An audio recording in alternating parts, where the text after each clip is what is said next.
Peace be upon you, my dear daughter. Welcome to this circle of knowledge. You have asked me to explain in detail what Imam Ghazali wrote in his book, Ihya Ulumuddin, regarding the topic of love. Listen to me with an attentive heart and do not rush, for knowledge requires contemplation. Imam Ghazali considers the love of Allah to be the highest of spiritual ranks after knowing Him and obeying Him. Would you like me to elaborate on the reasons for this love, my dear daughter? Yes, respected teacher, I am listening very closely. What you have shared about Imam Ghazali's teachings is truly profound. I would indeed love for you to elaborate on the reasons for this love, as I wish to understand this spiritual rank more deeply. May Allah bless you, my dear daughter, and increase your desire for goodness.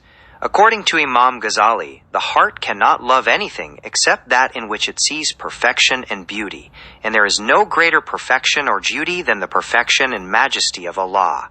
Another reason for this love is that Allah Most High is the source of all blessings, for He is the one who creates us, sustains us, and guides us. Would you like us to move on to the signs of this love in the heart of the servant? May Allah bless you as well, dear teacher. The perfection and beauty of Allah, along with the countless blessings He provides, truly make Him the most worthy of our love. I am ready to understand how this love manifests in the behavior and actions of a servant. So please, guide me to explore the signs of this love in the heart. May Allah bless you as well, my dear daughter, and illuminate your insight. Imam Ghazali indicates that the love of Allah has signs that appear in a person's behavior and words. Among the most prominent of these are preferring the love of Allah over the love of everything else, finding comfort and joy in His remembrance and communion, and longing to meet Him while fearing disobedience. Additionally, these signs manifest in showing compassion for His creation and hoping for His reward. Would you like to explore one of these signs in greater detail, my dear daughter?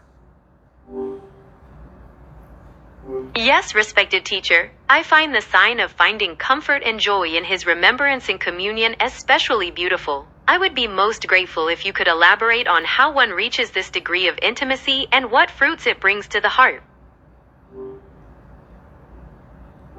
You have chosen a wonderful path, my dear daughter, for intimacy with Allah is the ultimate goal and profound comfort for the hearts of the lovers. To reach this degree, the servant must be consistent in remembrance with a present heart, reflect upon the signs of Allah's greatness and His immense generosity, and purify the soul from attachment to the world and its fleeting desires.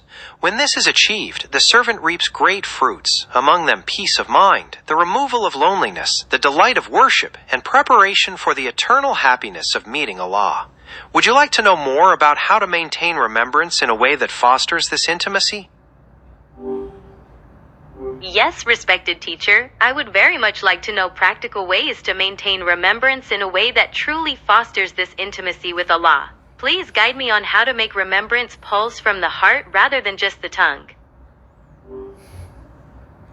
To make remembrance truly pulse from the heart, you should first cultivate a deep awareness of the one you are remembering, feeling His immense greatness and recognizing His favors. You can also practice focusing on the meanings of the words you recite, allowing them to resonate within you. Consistency is also key, establishing a daily routine of remembrance, perhaps in the quiet moments of the morning or evening, helps anchor this practice deeply in your soul.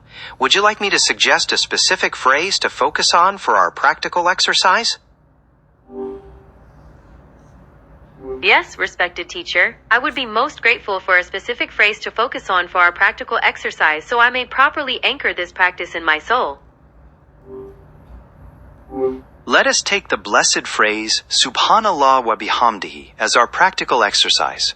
When you say this with your tongue, try to feel in your heart the glorification of Allah above all flaws, and reflect upon His magnificent power in creating this wondrous universe. Imagine the beauty of creation that glorifies Him without ceasing, and know that by joining this chorus you attain His pleasure and closeness. Do you feel the difference when your heart embraces these meanings along with your tongue? Yes, respected teacher, I profoundly feel the difference. When my heart embraces those meanings, the remembrance transcends my tongue and fills my entire being with such deep peace and absolute wonder at His majesty.